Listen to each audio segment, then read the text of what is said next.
parce que d'abord ça remet en cause son travail au sein de la structure da koy tardel am kilifa la am na loo xam ne il supervise te ñëpp xam nañu que la presse aujourd'hui traverse un moment très difficile au Sénégal et c'est vraiment quelque chose qu'il faudrait veiller et avoir moins de pression sur eux. mi ngoog docteur peut-être un petit commentaire. waaw bon li ma ci mën a wax rek mooy comme ni ko le juriste monsieur Thiam waxee je pense que ñoom dañ ko convoqué parce que dañu soxla peut-être ay informations. parce que dafa am benn poste bu mu def sur le site de Zik FM. oui donc procureur gis ni moom war na ko convoqué pour avoir beaucoup plus d'informations mu convoqué ko. je pense que looloo tax ñu convoqué bu demee dinañ ko laaj. bu ñu ko laajee tamit bu tontoo dina am lu muy tontoo dañ koy bàyyi mujj bi dina am lu muy tontoo aussi affaire bi dañ koy continuer. parce que dama yaakaar ni tamit Mohamed. oui y a une chose aussi. bon xaw ma est-ce que tey nii boo jëlee benn poste nga reprendre ko est-ce que tey balaa nga ko reprendre war nga dem à la source xool ndax poste bi liñ ciy wax noonu la wala noonul avant nga koy reprendre loolu tamit maa ngi leen koy laaj parce que je pense que yu mel noonu la quoi.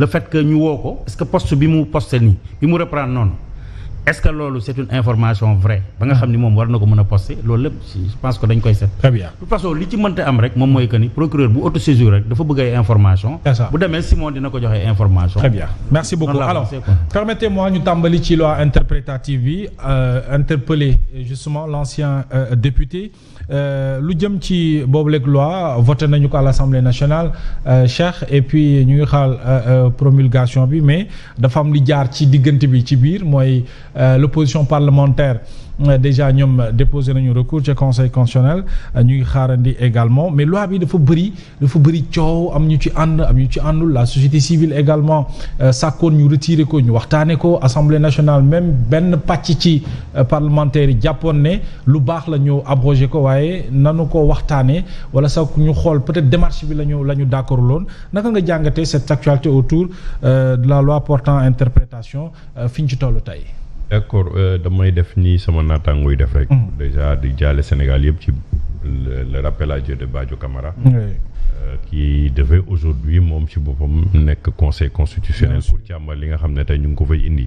un homme pieux nag man au-delà de son travail. parce que dafay faral di doon ñëw ma koy fekk ci juma omarienne.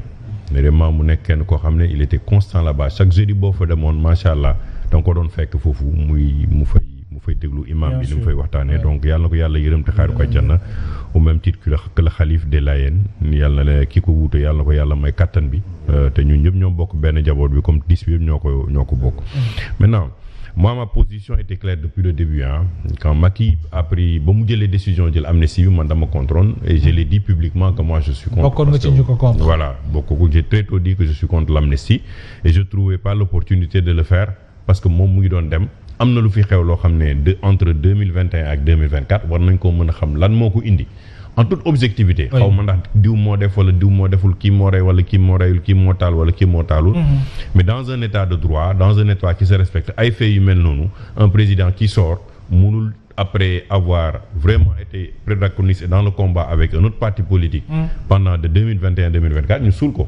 c'est-à-dire que le prochain président mën na am le même cycle de conflit ba pare ñu suulaat non. gis nañ fi li fi xewoon avec la loi Ezzan gis nañ fi li fi xewoon avec avec maître Sey donc si on revient aujourd'hui mais on entre après dans une loi interprétative loi boo xam ne dafa indi coow lu bëri man je suis très républicain c'est-à-dire que lu ñu mën a coow bu ñu xasee ba député yi voté ko ça s'applique à nous tous mënutuñ ci dara que nga nangu ko nga bañ ko maintenant moi aussi j'étais fondamentalement contre la loi interprétative parce que dama gëm ne boo taxawee ci pupitre Assemblée nationale tu t'adresses à la nation et c'est un engagement solennel boo ne yow en tant que premier ministre loi boobu dañ koy abroger dinañ ko fi dindi dinañ ko rapporter wala kii yooyu je pense que c'est un engagement boo xam ne jël na ko d'autant plus que le président de la République lui-même avait parlé de ça donc jàppoon nañu bu ñu eggee ba foofu du ñu génne ay loi interprétative wala lu ñuy interpréter parce que bon si tu prends la loi interprétative ça veut dire que adossé à la loi d'amnistie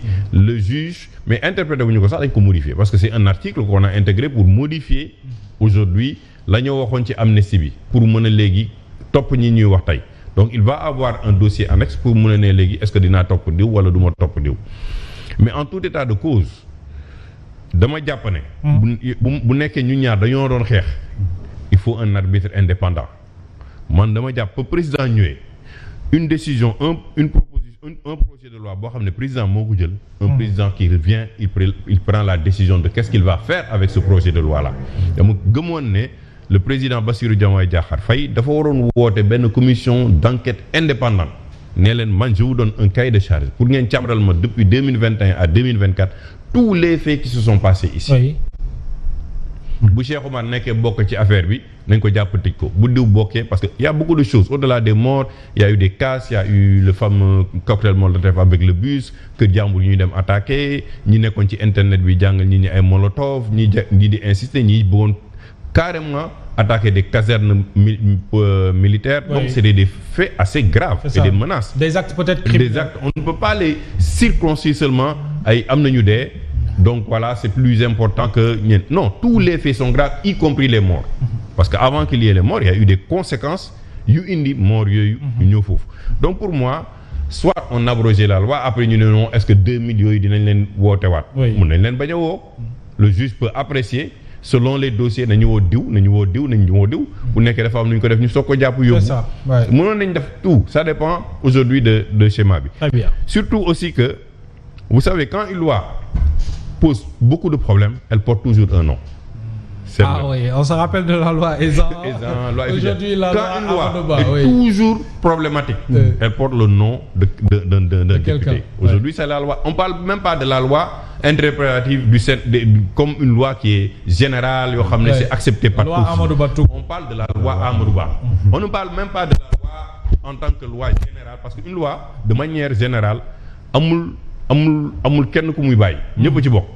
Moo tax la perception que beaucoup ont eu derrière mais le ministre Abdourahmane Diouf a même fourché dans ça en disant c'est une loi qui vise, mais une loi ne vise pas des personnes spécifiquement. La loi elle est impersonnelle. Elle est impersonnelle.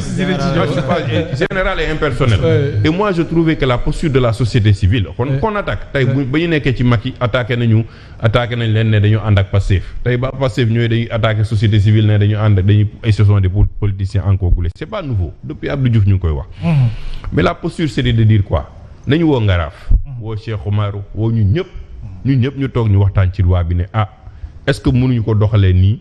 Est-ce que mënuñu trouver consensus bu gën a fort pour que la loi quand bu ñu koy voter à l'Assemblée nationale mu am ay bañ am ay pàcc mais tey koo ci topp suba mu ne la j'étais visé par la loi man et puis il y a eu des ba mu demee ba ci biir sax ba pression bi fort gënee fort ci kawam il s'est auto-amendé ça veut dire qu'il y a eu problème. Maintenant la loi est votée, on n'y peut rien. On va voir les conséquences de cette loi-là. Absolument. Et puis on va voir comment ça va. Très bien. Alors docteur, est-ce que vous êtes d'avis sur cette même lecture ndax boobu nga ci am également par rapport ak loi interprétative bi ñu bëri jàpp ne waroon nañ ko mën a abroger de façon totale su ko defee les responsabilités yi partagé wu ci li fi xew 2021 ba 2024 ñu mën ko